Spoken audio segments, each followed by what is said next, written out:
भैया placement season आ रहा है, तो आपने जैसे एक्सेंचर क्रैक किया था हमें भी बता दो कि हम कैसे क्रैक करें।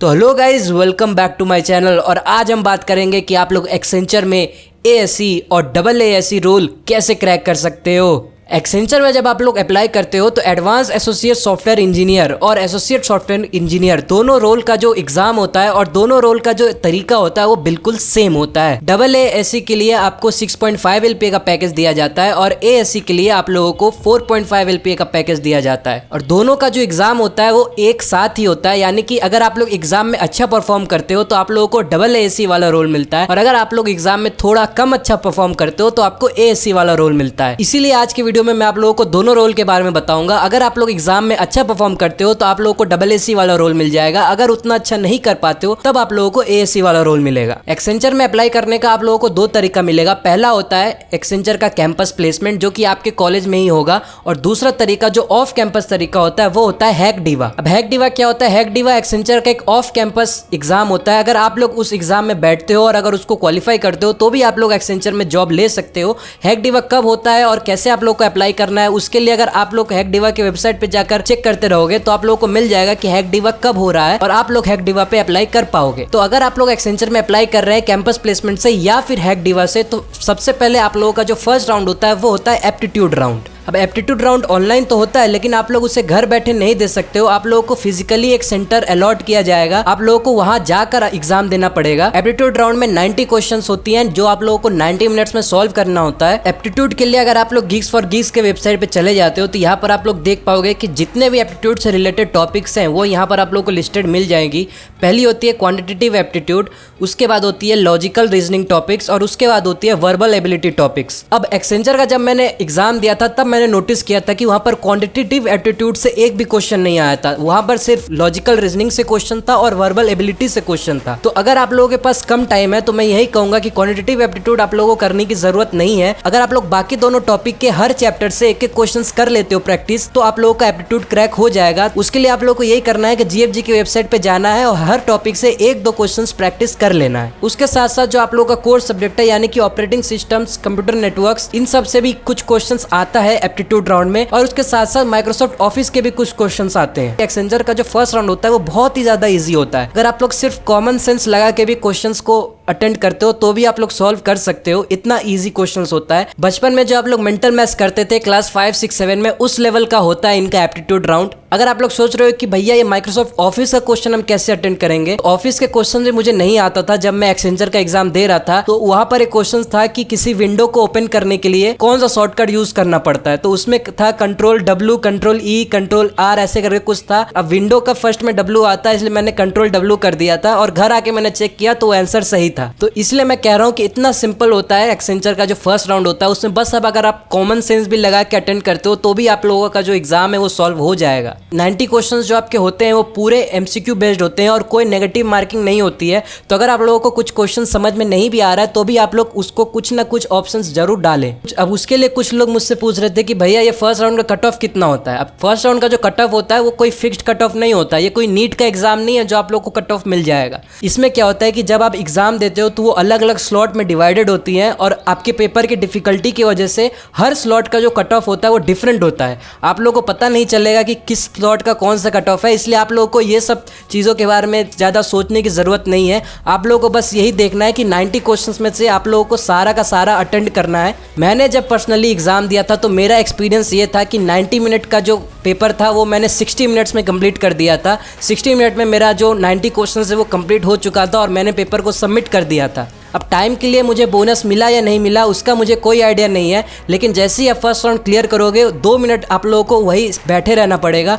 2 मिनट बाद ही आपका रिजल्ट डिक्लेयर हो जाएगा, लिख के आ जाएगा कि you are eligible for the second round और you are not eligible for the second round. जैसे मैं 2 मिनट वहां पर बैठा हुआ था मुझे लिख कर आ गया you are eligible for the second round. जैसे ही मैंने एंटर दबाया सेकंड राउंड का जो लिंक है वो संग ही संग मुझे आ गया और मेरा सेकंड राउंड शुरू हो गया। तो हाँ, पहला राउंड और सेकंड राउंड दोनों एक ही दिन में होगा। जैसे ही आप पहला राउंड कंप्लीट करोगे, अगर आप लोग लोग क्वालिफाई करते हो, सेकंड राउंड का लिंक आप लोगों को मिल जाएगा। सेकंड राउंड होता है कोडिंग राउंड, जहां पर आप लोगों को 2 कोडिंग के क्वेश्चन सॉल्व करने पड़ते हैं, जिसके लिए आपको मिलता है 45 मिनट्स। तो उस दोनों में से मैंने एक क्वेश्चन सॉल्व किया था, इसलिए मुझे एएससी वाला रोल मिला था। अगर आप कोडिंग में से दोनों क्वेश्चन सॉल्व कर देते हो तो बहुत ज़्यादा चांसेस बढ़ जाते हैं कि आप लोगों को डबल एसी वाला रोल मिल जाए। कोडिंग राउंड का जो क्वेश्चंस होता है जो वो बहुत ही ज़्यादा सिंपल होता है। कुछ लोगों का मैंने वीडियो देखा था, वो लोग कह रहे थे कि डीपी वगैरह का क्वेश्चंस पूछ लेते हैं। ऐसा बिल्कुल भी नहीं है। एक्सेंचर बहुत ही ज़्यादा इजी क्वेश्चन सेट करता है। आप लोग अगर प्रैक्टिस कर रहे हैं तो आप लोगों को एरे, स्ट्रिंग्स, लिंक लिस्ट और सर्चिंग एंड सॉर्टिंग, बस अगर आप लोगों को इतना भी कोडिंग आता है तो भी आप लोग आराम से एक्सेंचर का जो कोडिंग राउंड है उसको क्लियर कर सकते हो। और इन सब टॉपिक से भी आप लोगों को लीड कोड इजी लेवल का क्वेश्चन पूछा जाएगा। जैसे कि मेरा जो पहला क्वेश्चन था, एक स्ट्रिंग दिया हुआ है और उसमें से आप लोगों को स्पेसेस हटाने हैं। तो ये क्वेश्चन अगर आप लोग लीड कोड में जाके देखोगे तो ये लीड कोड का ईजी क्वेश्चन है,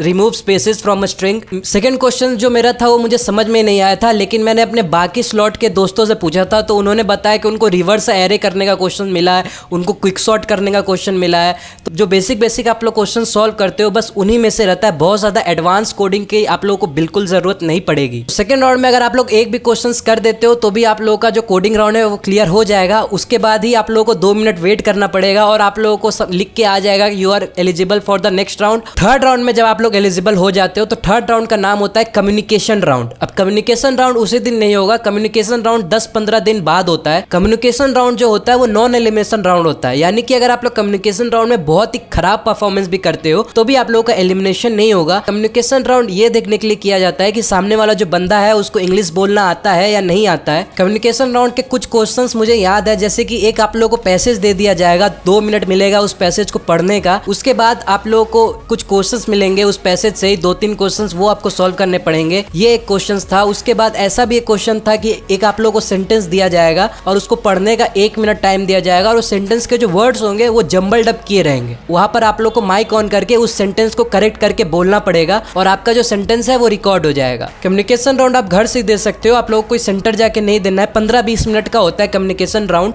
उसके बाद एक ऐसा भी क्वेश्चन था जहाँ पर लिखा हुआ था कि explain one of your memorable childhood memory. वहाँ पर आप लोगों को 30 सेकंड का टाइम दिया गया था और आपका एक बचपन का जो चाइल्डहुड मेमोरी है वो आप लोगों को एक्सप्लेन करना था वहाँ पर। अब कुछ लोग सोच रहे होंगे कि भैया हमें तो इंग्लिश बोलना आता ही नहीं है, हम कैसे करेंगे कम्युनिकेशन राउंड। देखो, अगर आप लोग को इंग्लिश बोलना नहीं आता है तो आप लोग को थोड़ा सीखना पड़ेगा, क्योंकि इंटरव्यू भी आप लोगों का टोटली इंग्लिश में होगा। बहुत लोग उसको कमेंट करते हैं और कहते हैं कि भैया इंटरव्यू क्या हम हिंदी में दे सकते हैं? बिल्कुल नहीं दे सकते हो। दुनिया का कोई भी इंटरव्यू अगर आप लोग दोगे तो आप लोग को इंग्लिश में ही देना पड़ेगा। मुझे भी इंग्लिश बोलना इतना अच्छा नहीं आता था, इसलिए जब मैं ऐसे ही प्लेसमेंट की प्रिपरेशन कर रहा था तब मैंने अपने एक दोस्त से बात कर लिया था और हम दोनों डेली 1 घंटा इंग्लिश में बात करते थे। डेली एक फिक्स टाइम में हम दोनों कॉल करते थे एक दूसरे को और 1 घंटा हम लोग बात करते थे। पूरा इंग्लिश में हमारा कम्युनिकेशन होता था। उसमें हम क्या करते थे कि मैंने अपना दिन भर में जितना भी पढ़ाई किया है, जितना भी काम किया है, वो मैं उसे इंग्लिश में समझाता था। फिर उसने जो भी काम किया है वो सब मुझे इंग्लिश में समझाता था। और हम लोग इंटरव्यू के भी क्वेश्चंस प्रैक्टिस करते थे, जैसे टेल मी अबाउट योरसेल्फ, या फिर हम लोग अपने प्रोजेक्ट को कैसे एक्सप्लेन करेंगे। अगर आप लोग 15-20 दिन भी बात कर लेते हो तो आपका इंग्लिश बिल्कुल स्मूथ हो जाएगा, आपका जो कॉन्फिडेंस लेवल है वो बिल्ड हो जाएगा और आप लोग इंटरव्यू में भी अच्छे से कम्युनिकेट कर पाओगे। अब बात करेंगे इंटरव्यू राउंड के लिए कि इंटरव्यू में क्या होता है। तो इंटरव्यू में सबसे पहले आप लोगों को सेल्फ इंट्रोडक्शन पूछा जाएगा। दुनिया का कोई भी इंटरव्यू अगर आप लोग दे रहे हो, एक्सेंचर में नहीं किसी भी कंपनी में दे रहे हो, पहला क्वेश्चन हमेशा यही होगा, प्लीज इंट्रोड्यूस योरसेल्फ या फिर give me your self introduction. आप लोगों को पहले से ही एक 60 सेकंड का इंट्रोडक्शन प्रिपेयर करके रखना है और वो आप लोगों का इतना स्मूथ होना चाहिए कि अगर आप लोग को कोई नींद से भी उठा के पूछ लेना टेल मी अबाउट योरसेल्फ, तो भी आप लोग बिना रुके स्मूथ तरीके से अपना इंट्रो दे पाओ। बिल्कुल अच्छे तरीके से आप लोग अपना इंट्रोडक्शन प्रिपेयर कर लेना। अगर आप लोग चाहते हैं कि मैं अपना इंट्रोडक्शन और अपना जो इंटरव्यू के क्वेश्चंस हैं उसको शेयर करूं आप लोगों के साथ, तो आप लोग कमेंट बॉक्स में लिख देना, मैं और एक वीडियो बना दूंगा डेडिकेटेड इंटरव्यू राउंड के ऊपर। तो जब आप लोग अपना इंट्रोडक्शन देते हो तो वहां पर आप लोगों को अपना प्रोजेक्ट मेंशन जरूर से जरूर करना है। तो मैंने स्मार्ट इंडिया हैकाथॉन में जीता था, तो मैंने अपना हैकाथॉन के बारे में भी मेंशन किया था अपने सेल्फ इंट्रोडक्शन पर। तो जैसे उन्होंने सुना स्मार्ट इंडिया हैकाथॉन, उन्होंने पहला क्वेश्चन यही कर दिया कि आपने क्या प्रोजेक्ट बनाया स्मार्ट इंडिया हैकाथॉन में, बताओ। तो मैंने 5 मिनट तक उनको अपना स्मार्ट इंडिया हैकाथॉन का जो प्रोजेक्ट है वो समझाया। उस समझाने के बाद उन्होंने बोला कि यार तुमने तो बहुत ही अच्छा प्रोजेक्ट बनाया है स्मार्ट इंडिया हैकाथॉन का। तो उन्होंने प्रोजेक्ट से ही और एक क्वेश्चन पूछ दिया कि what are the difficulties you faced during your project. Project को कैसे एक्सप्लेन करूंगा मैंने ये भी प्रिपेयर कर लिया था पहले से, और प्रोजेक्ट का जो डिफिकल्टी है ये भी मैंने प्रिपेयर कर लिया था पहले से। काफ़ी सारा जो इंटरव्यू का क्वेश्चंस होता है वो आप लोगों को पहले से प्रिपेयर करके रखना है। अब क्योंकि मेरा पहले से प्रिपेयर था difficulty which I faced during my project, मैंने उनको वो समझा दिया। उसके बाद उन्होंने बोला कि ठीक है मैं समझ गया हूँ, now you can go. 20 minute का मेरा इंटरव्यू हुआ था और उसमें 3 क्वेश्चन पूछा गया था, self introduction, explain your project और difficulty face during the project. और मैंने वो तीनों क्वेश्चंस पहले से प्रिपेयर करके रखा था, मेरा लिखा हुआ था, रटा हुआ था। तो अगर आप लोग इंटरव्यू क्रैक करना चाहते हो ना, तो ऐसे ही आप लोगों को इंटरव्यूअर के मेंटालिटी से खेलना पड़ेगा। आप लोगों को ऐसे ही आंसर्स देना है जिससे वो ऐसे ही क्वेश्चन पूछे जिसका आप लोग पहले से प्रिपेयर कर रखे हो। और ये मैंने कैसे किया इस पर मैं एक डिटेल वीडियो बनाने का सोच रहा हूँ। अभी के लिए मैं आप लोगों को यही बताऊंगा कि एक सेल्फ इंट्रोडक्शन और अपना प्रोजेक्ट को कैसे एक्सप्लेन करना है, ये प्रिपेयर करके रखना, आपका हो जाएगा इंटरव्यू राउंड क्लियर। अब आप लोग में से ऐसे भी कुछ लोग होंगे जिन्होंने कोई प्रोजेक्ट नहीं बनाया है, तो अगर आप लोग ने प्रोजेक्ट मेंशन नहीं किया है अपने इंट्रोडक्शन पर, तो वो आप लोगों से आपका फेवरेट सब्जेक्ट पूछ सकते हैं और उस सब्जेक्ट से क्वेश्चन पूछ सकते हैं। तो अगर आप लोगों ने कॉलेज में ऑपरेटिंग सिस्टम अच्छे से किया है, या DBMS अच्छे से किया है, या जावा अच्छे से किया है, या ऊप्स अच्छे से किया है, तो आप लोग वो सब्जेक्ट मेंशन कर सकते हो और वो लोग उससे क्वेश्चन पूछेंगे। बहुत बार ऐसा भी होता है कि वो आप लोगों से फेवरेट सब्जेक्ट ना पूछे और खुद से ही किसी सब्जेक्ट से क्वेश्चन पूछने लगे। इसलिए सेफ साइड में रहने के लिए प्रोजेक्ट अगर आप लोगों ने बनाया है तो वो मेंशन करना बहुत इंपॉर्टेंट है। अगर आप लोगों ने नहीं बनाया तो जल्दी से बना लो। इंटरव्यू खत्म होने के 1 महीने बाद आप लोगों को LOI मिलता है, लेटर ऑफ इंटेंट। अगर आपने क्लियर किया है तो ही आप लोगों को वो लेटर मिलेगा। अगर आप लोगों ने इंटरव्यू क्लियर नहीं किया है तो आप लोग समझ सकते हो कि 1 महीना लगेगा आप लोगों को रिजल्ट डिक्लेयर होने में। अब बहुत लोग मुझसे पूछ रहे थे कि भैया रिजल्ट डिक्लेयर होने के बाद कितना टाइम लगता है एक्सेंचर में ज्वाइनिंग होने के लिए। अब एक्सेंचर का जो प्रोसेस है वो बहुत ही ज़्यादा स्लो प्रोसेस है। पूरा मुझे 1 साल लग गया इंटरव्यू क्लियर करने के बाद ज्वाइन करने में। हाँ, आप लोगों ने सही सुना है, पूरा 1 साल लग गया। मैंने अगस्त 2023 में अप्लाई किया था एक्सेंचर में और मैंने इंटरव्यू दिया था और अगस्त 2024 में मेरा ज्वाइनिंग हुआ है। इसलिए जिन लोगों का ज्वाइनिंग नहीं आ रहा है, जिन लोगों का ऑफर लेटर नहीं आ रहा है, बिल्कुल पैनिक करने की ज़रूरत नहीं है। अगर आप लोगों ने LOI रिसीव किया है, अगर आप लोगों ने कॉन्ग्रेचुलेशंस यू आर सिलेक्टेड का कोई मेल रिसीव किया है, तो आप लोगों को चिंता करने की कोई बात नहीं है। 1 साल भले ही लग जाए, 1.5 साल भले ही लग जाए, आप लोगों का ज्वाइनिंग ज़रूर होगा। बिल्कुल पैनिक करने की ज़रूरत नहीं है। तो आज का वीडियो बस यही तक रखूँगा। मैंने नोटिस किया कि 90% लोग जो मेरा वीडियो देखते हैं वो मुझे सब्सक्राइब नहीं करते हैं, तो मैं उनको यही बोलूँगा कि आप लोग अगर सब्सक्राइब करते हो तभी मुझे अच्छा लगता है वीडियो बनाने के लिए। मैं ऐसे ही कोडिंग से रिलेटेड और प्लेसमेंट से रिलेटेड वीडियोज़ बनाता रहता हूँ। तो मिलते हैं अगली बार, तब तक के लिए बाय।